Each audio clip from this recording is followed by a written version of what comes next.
Hello. This week's episode is Sounds and Silences, which is all about the noise. So this, I wouldn't say he's a protagonist, but he is a lousy motivator.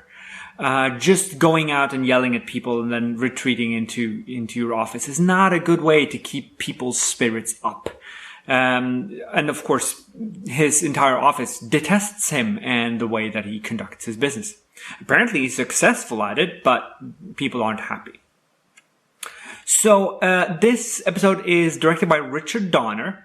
That Richard Donner, maker of lots and lots of movies and TV, including Superman. He's done some Twilight Zone in the past. He did Nightmare at 20,000 Feet and From Agnes with Love.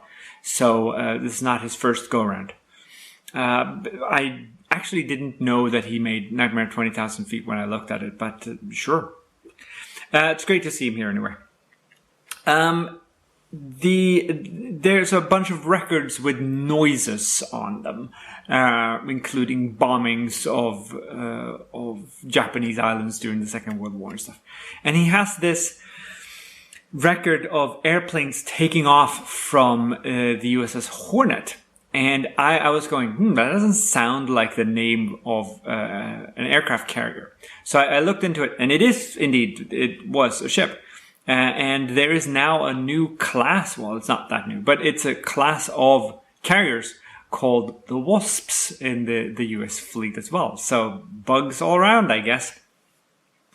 This episode also, it stars Michael Fox, who's a psychiatrist in this episode. We've seen him before as a doctor, but also as a Martian in Mr. Dingle's is Strong. So he pops up here and there. McIver, who has the main part in this, also is part in The Bard. He's one of the ad executives and producers on the TV show. This episode had some controversy to it. So there was a story submitted to the producers called The Sounds of Silence, and this was rejected. But apparently it was this episode. So when this aired, they got taken to court, and it was a drawn-out process. So this didn't see syndication. It wasn't part of the syndication package because the litigation was still ongoing. And it wasn't until 1984 that this episode could be sort of viewed back in circulation.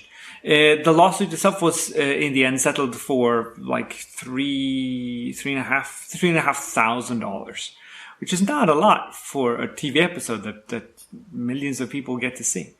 But that's apparently they just nicked it. That's what happens in showbiz, I guess.